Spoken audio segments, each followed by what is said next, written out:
नमस्कार दोस्तों, मैं आशीष आपका सबका स्वागत करता हूं आपके अपने इस चैनल एलेक्स एकेडमी में।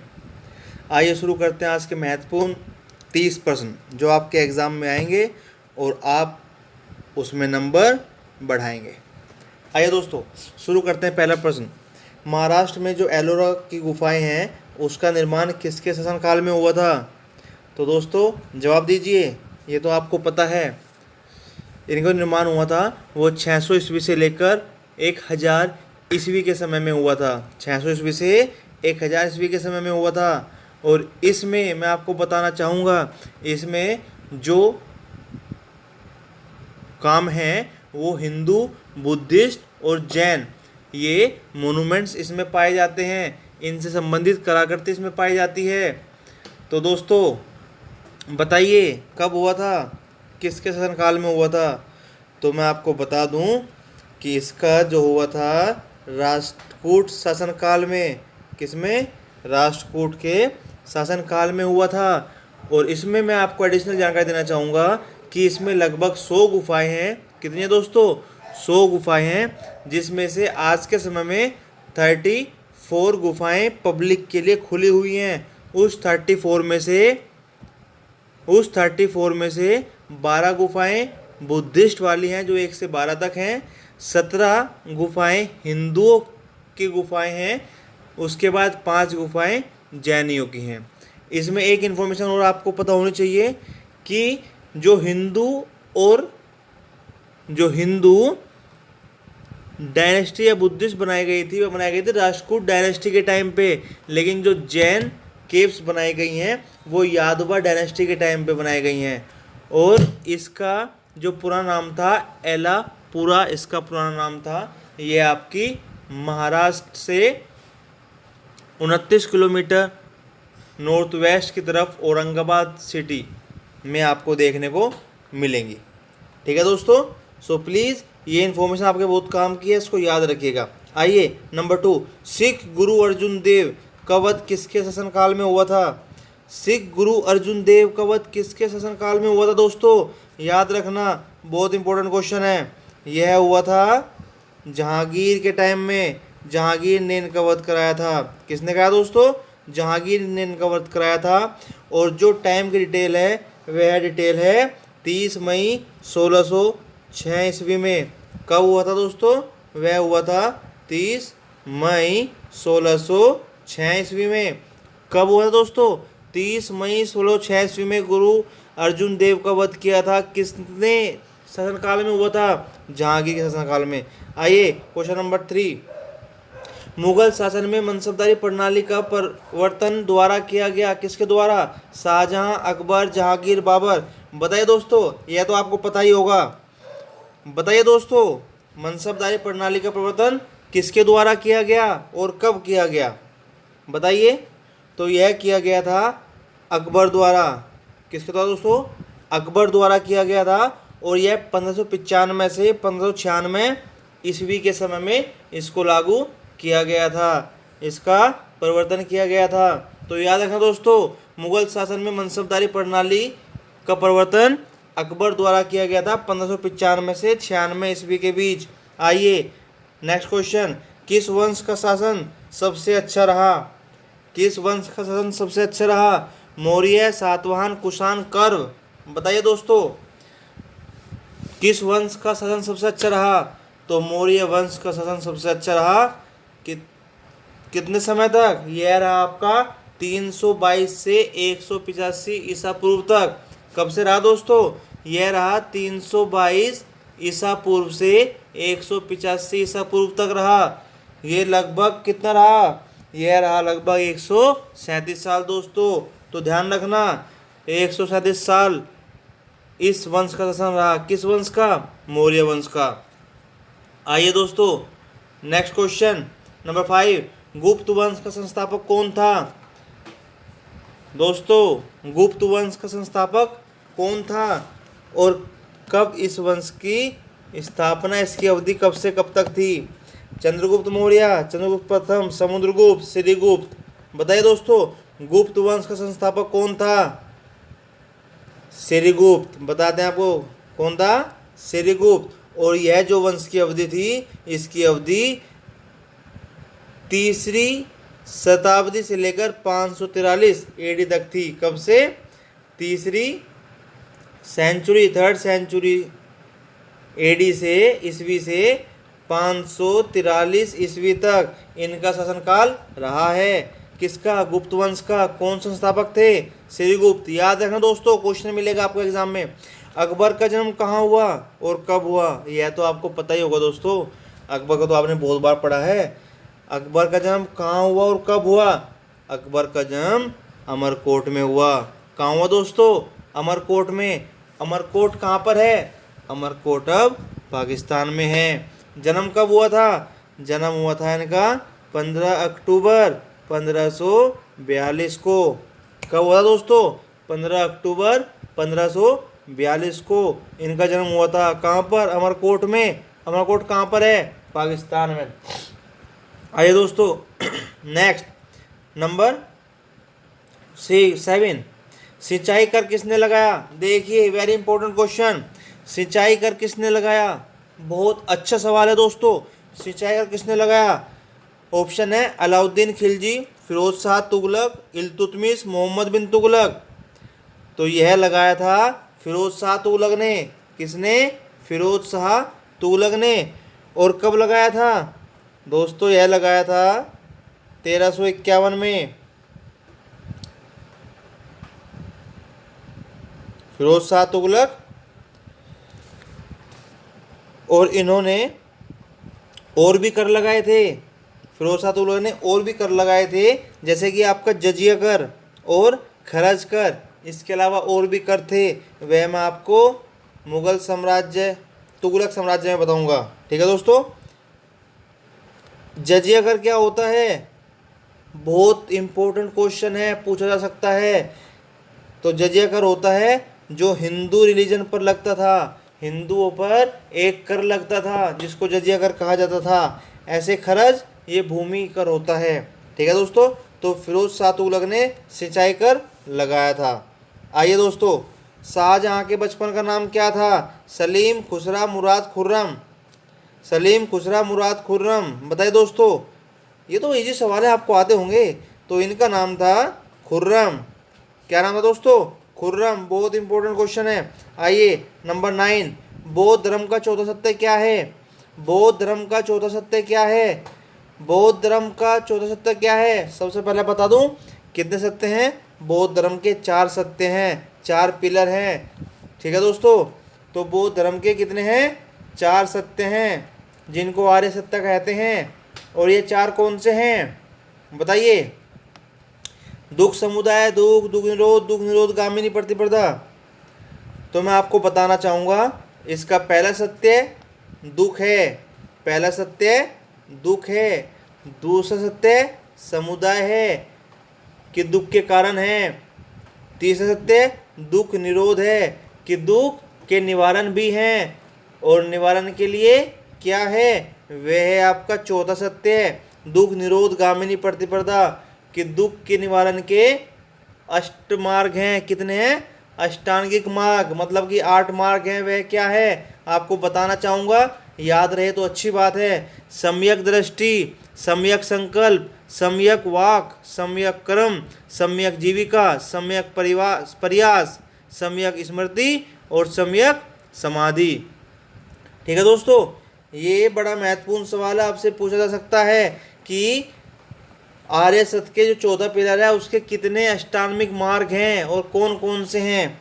तो याद रखना दोस्तों, बौद्ध धर्म का चौथा सत्य दुख निरोध गामिनी प्रतिपदा है और इसके अष्टांगिक मार्ग हैं।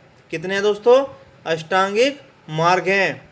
आइए नेक्स्ट, भगवान बुद्ध ने अपना पहला उपदेश कहाँ दिया? ये तो आप लोग भली बातें जानते होंगे, वेरी इजी क्वेश्चन।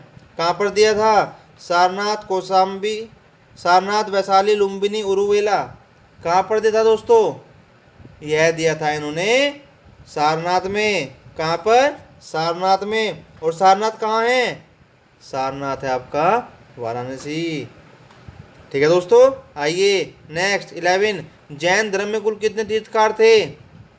कितने तीर्थकार थे दोस्तों?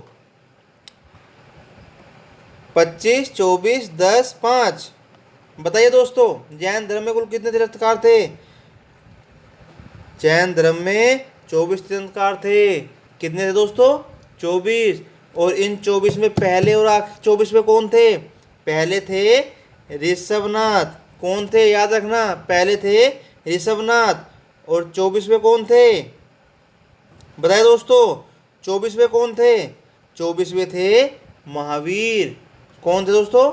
24 में थे महावीर। क्वेश्चन पूछा जा सकता है कि जैन धर्म के पहले तीर्थंकर कौन थे? तो पहले तीर्थंकर थे ऋषभनाथ और 24वें थे महावीर। आइए, 5 सत्यों में से जैन धर्म के सबसे ज़्यादा जोर किस पर दिया?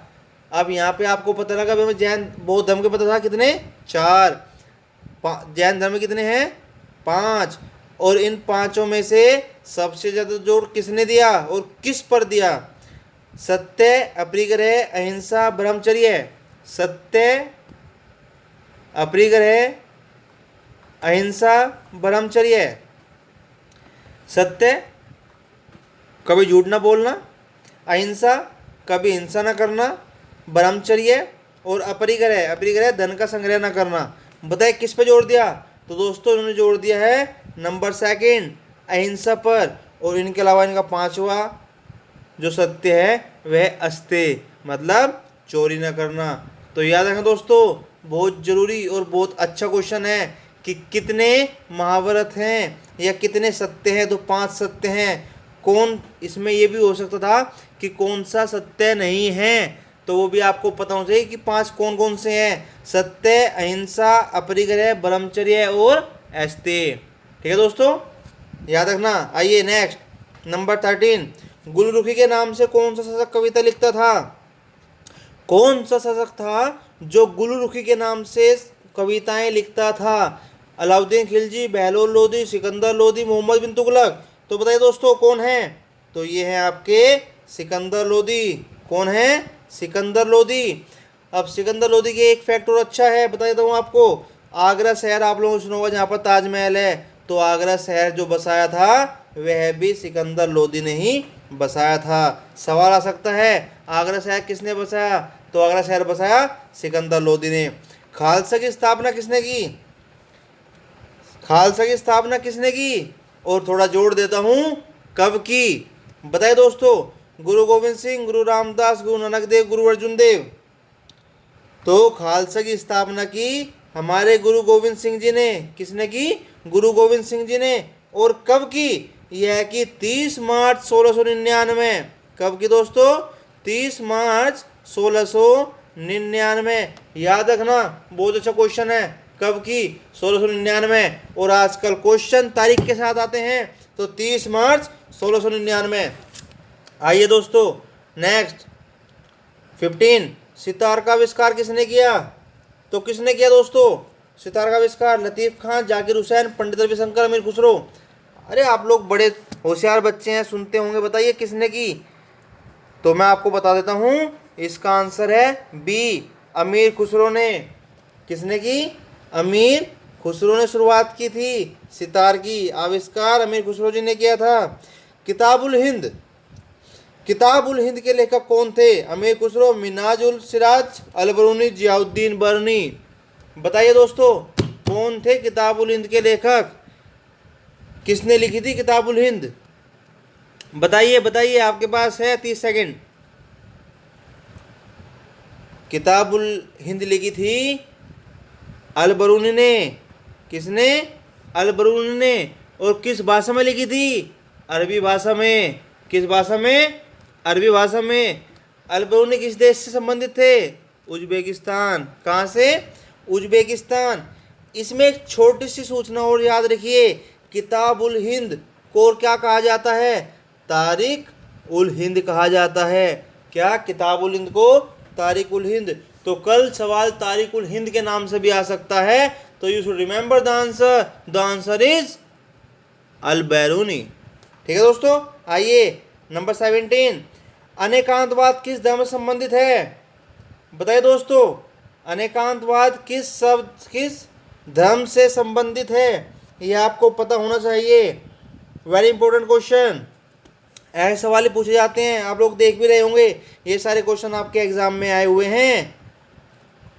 ठीक है, तो अनेकांतवाद किस धर्म से संबंधित है? तो यह संबंधित है जैन धर्म से। किससे है दोस्तों? जैन धर्म से। और अनेकांतवाद को स्यादवाद भी कहते हैं। क्या कहते हैं? स्यादवाद। इसका मतलब होता है कि एक चीज को देखने के हजारों पहलू होते हैं। उदाहरण के लिए मैं आपको बता देता हूँ कि 4 अंधे इकट्ठे किए, उन 4 को हाथी के पास ले जाया गया, उनसे कहा कि बताओ ये क्या है, हाथी कैसा दिखता है? तो एक अंधे ने हाथी के पैर को छुआ, उसने कहा कि हाथी तो खंबे के जैसा होता है। दूसरे ने उसके सूपड़े को छुआ, तो उसने कहा, कान छुआ, तो उसने कहा कि सूपड़े के समान है। तीसरे ने सूंड छूकर कहा कि ये तो एक विशाल अजगर के जैसा है। और जब चौथे ने पूंछ छुई, तो उसने कहा हाथी तो रस्सी के समान है। तो इस तरह एक को वस्तु को देखने के अनेक नज़रिए होते हैं। इसलिए अनेकांतवाद याद रखना किससे संबंधित है? जैन धर्म से। आइए दोस्तों नेक्स्ट, तारीख ए फिरोज शाही किसकी रचना है? तारीख ए फिरोज शाही किसकी रचना है? जियाउद्दीन बर्नी, अमीर खुसरो, अहमद सिरहिंदी, फिरोज शाह तुगलक। बताइए दोस्तों किसकी? यह है तारीख ए फिरोज शाही जियाउद्दीन बर्नी की। किसकी है दोस्तों? जियाउद्दीन बर्नी। और इसमें लिखा क्या है ये आपको बता देता हूँ। इसमें गियासुद्दीन बलबन से लेकर फिरोज शाह तुगलक के पहले 6 साल तक उस समय का वर्णन इसमें इन्होंने किया है। जियाउद्दीन बर्नी ने तारीख के फिरोज शाही में गियासुद्दीन बलबन से लेकर फिरोज शाह तुगलक के पहले 6 साल तक का वर्णन किया है। आइए नेक्स्ट क्वेश्चन 19, लोधी वंश का अंतिम शासक कौन था? लोधी वंश का अंतिम शासक कौन था? सिकंदर लोधी, महमूद लोधी, इब्राहिम लोधी, बहलोल लोधी। बड़ा इजी सवाल है, आप लोग आराम से दे सकते हैं जवाब इसका। तो बताइए दोस्तों लोधी वंश का अंतिम शासक कौन था? तो लोधी वंश का अंतिम शासक इब्राहिम लोधी था। कौन था दोस्तों? इब्राहिम लोधी। और इब्राहिम लोधी की मृत्यु कब हुई थी? 1526 में। कब हुई दोस्तों? 21 अप्रैल 1526 में। किसने की थी ये भी आपको पता होना चाहिए। बाबर। जब बाबर के साथ युद्ध हुआ था इब्राहिम लोधी का, कहाँ पर हुआ था यह तो आपको पता होगा दोस्तों। कौन सा युद्ध था? चलिए जिसको पता है मुझे कमेंट में आंसर लिख के भेजें। ठीक है दोस्तों, अब एक बात ऐड करता हूँ, लोधी वंश का प्रथम शासक कौन था? तो लोधी वंश का प्रथम शासक बहलोल लोधी था।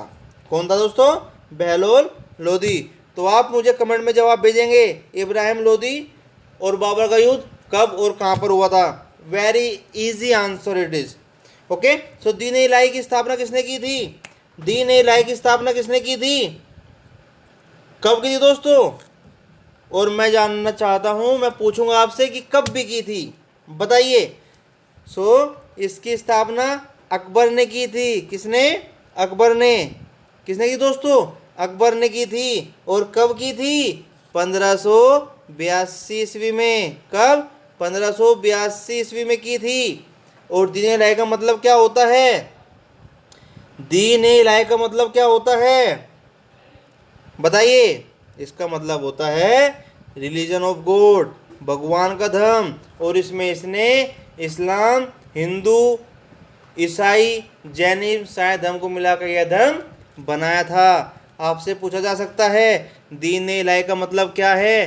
तो दीन ए इलाही का मतलब है रिलीजन ऑफ गॉड, भगवान का धर्म। आइए नेक्स्ट 21, टीपू सुल्तान के पिता का नाम क्या था? अरे बहुत आसान सा पता होगा दोस्तों। टीपू सुल्तान के पिता नाम हैदर अली था। क्या था? हैदर अली। वेरी गुड, बड़े होशियार बच्चे हैं भाई। अर्थशास्त्र की रचना किसने की थी? घनानंद, बिंबिसार, पुष्यमित्र, कौटिल्य। किसने की थी दोस्तों? ये तो बड़ा अच्छा सवाल है, आजकल डीडी नेशनल पे भी आ रहे हैं नाटक। बताइए। तो इनकी की थी कौटिल्य ने। किसने की दोस्तों? कौटिल्य ने। आइए 23, नालंदा विश्वविद्यालय को नष्ट करने वाला मुस्लिम शासक था। Very important question. Nalanda university के बारे में आपको पता होना चाहिए। बहुत अच्छी जानकारी आपको यहाँ से मिल सकती है। आइए बताइए, कौन था शासक जिसने नालंदा विश्वविद्यालय को नष्ट किया था? बताइए दोस्तों, बहुत इंपॉर्टेंट क्वेश्चन है और आपको इसके बारे में पता भी होना चाहिए, हमारे भारत की धरोहर है।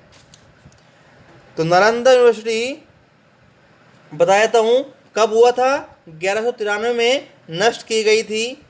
ठीक है दोस्तों, स्थापना किसने की थी? कुमारगुप्त। किसने की थी? कुमारगुप्त ने स्थापना की थी 5वीं शताब्दी में। दो चीज़ मैंने आपको बताई, क्वेश्चन बताइए आंसर जो मैं आपसे पूछा है। नालंदा विश्वविद्यालय को नष्ट करने वाला मुस्लिम शासक यह था मोहम्मद बिन बख्तियार। कौन था दोस्तों? मोहम्मद बिन बख्तियार। कौन था दोस्तों? मोहम्मद बिन बख्तियार। अब इसने नष्ट क्यों किया था? एक छोटी सी कहानी है, आपको पता होनी चाहिए। मोहम्मद बिन बख्तियार एक बार बीमार पड़ा। इसने अपने वैद्य होते हैं जो, जिनको ये हकीम कहते हैं, हकीमों से इलाज कराया लेकिन ठीक नहीं हो पाया। तो किसी ने सलाह दी कि नालंदा में बड़े अच्छे वैद्य हैं, उनका जो आयुर्वेदिक डिपार्टमेंट है वहाँ पे जाइए, आपका इलाज हो जाएगा। उन्होंने कहा वहाँ नहीं जाऊँगा। जब हमारे हकीम से होशियार थोड़े ही हैं वो लोग, लेकिन स्थिति बहुत गंभीर हो गई। उन्होंने उन वैद्य को बुलाया, वैद्य को बुलाकर उन्हें बताया, लेकिन बोला कि मैं आपकी दवाई नहीं खाऊंगा, बिना हाथ लगाए मुझे ठीक करो। तो उस वैद्य ने क्या कहा, थोड़े दिनों बाद आकर उन्होंने कहा ठीक है, आप कुरान लीजिए, ये लो मैं कुरान आपको देता हूँ और इस पेज से इस पेज तक पढ़ लीजिए। उन्होंने वह कुरान पढ़ी, क्योंकि उन वैद्य ने कुरान के उन पन्नों पर कुछ लेप लगाया था और वह लेप पढ़ते हुए बख्तियार के अंदर जाता था, जिससे कि वह स्थिति में सुधार हुआ और वह ठीक हो गया। तब जाके उसने कहा कि मुझे यहाँ पे इसका नष्ट करनी है, क्योंकि यहाँ ज्ञान बहुत है, मुझे इस्लाम फैलाना है। तो उसने तब जाकर नालंदा यूनिवर्सिटी को 1193 में नष्ट कर दिया था। और कहते हैं दोस्तों कि इसमें इतनी किताबें थी जिसको जलने में 3 महीने लगातार आग जलती रही, तब जाकर वो किताबें जली थी। आइए दोस्तों, बहुत अच्छी बात है, आपको पता होना चाहिए इन चीज़ों का। चंद्रगुप्त मौर्य के दरबार में भेजा गया यूनानी राजदूत कौन था? यह तो आपको पता होगा, ये तो सीरियल भी आते रहे हैं। तो वह था मैगस्थनीज। कौन था? मैगस्थनीज। और मैगस्थनीज भेजा किसने था? सेल्यूलस निकेटर ने। अब यहाँ पे एक छोटा सा क्वेश्चन है मेरा। मैगस्थनीज ने एक किताब लिखी है, उस किताब का नाम क्या है दोस्तों?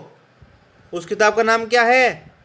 इंडिका। आइए नेक्स्ट, रामायण का अनुवाद फारसी में किसने किया था? अबुल फजल, अबुल लतीफ़, बदायूनी, ईशरदास। बताइए दोस्तों, किसने किया था? रामायण का अनुवाद फारसी में किसने किया था? बदायूनी ने किया था। चित्रकारी किसके शासनकाल के दौरान सबसे उच्चतम स्तर पर पहुंची? बताइए दोस्तों, यह तो आपको पता ही होगा कि चित्रकारी किसको पसंद थी? मुगलों का बहुत योगदान है दोस्तों, चित्रकारी में मुगलों का योगदान है। सबसे ज़्यादा योगदान जो है वह है आपका, बताइए किसका है? जहांगीर का। किसका है? जहांगीर का योगदान बहुत ज़्यादा है। जहांगीर बहुत चित्रकारी पसंद व्यक्ति था, इसने बहुत चित्रकारियाँ फैलाई हैं। आइए नंबर 27, ह्वेनसोंग किसके शासनकाल में के दौरान भारत आया था? बताइए दोस्तों। तो यह आया था हर्षवर्धन के शासनकाल में। कब? हर्षवर्धन के शासनकाल में। 28, वापस वेदों की ओर का आह्वान किया गया था, किसके द्वारा किया गया था? स्वामी विवेकानंद द्वारा, दयानंद सरस्वती द्वारा, अरविंद घोष या राजा राम मोहन राय द्वारा? बताइए दोस्तों, किसके द्वारा किया गया था? तो यह किया गया था स्वामी दयानंद सरस्वती जी के द्वारा। इन्होंने कहा था वापस वेदों की ओर चलो, वेदों में आपको बहुत कुछ मिलेगा। आइए next, last but not the least, बताइए भारत में मुगल साम्राज्य के संस्थापक कौन थे? ये तो बहुत ही सवाल है, आपको पता होगा दोस्तों। इनके संस्थापक थे, बताइए। बाबर, बिल्कुल सही जवाब। अरे वाह, बड़े होशियार बच्चे हैं भाई, वेरी गुड। बाबर। खजुराहो में पाए गए ऐतिहासिक स्मारक किस काल के हैं? ये बताइए दोस्तों, खजुराहो में पाए गए ऐतिहासिक स्मारक किस काल के हैं? चंदेल, चोल, पाल, पल्लव? बताइए। चलिए एक बार बता देता हूँ, ये जो बनाए गए थे, ये बनाए गए थे 950 ईस्वी से लेकर 1050 ईस्वी के मध्य है। ठीक है, और कहाँ पे पाए जाते हैं? मध्य प्रदेश के छतरपुर जिले में पाए जाते हैं। अब तो जवाब दे दो दोस्तों, किसने बनवाए थे, किसके काल में बने थे? तो यह बने थे चंदेल काल में। कब बने दोस्तों? चंदेल काल में। तो दोस्तों ये थे आप लोगों के लिए महत्वपूर्ण सवाल। उम्मीद है आपने यहाँ पर बहुत कुछ सवालों को देखा होगा, नए होंगे सवाल, पता लगे होंगे। तो ठीक है दोस्तों, आज के लिए इतना ही। मिलते हैं अगली वीडियो में अच्छे क्वेश्चन के साथ। कृपया जुड़े रहिए। नमस्कार दोस्तों।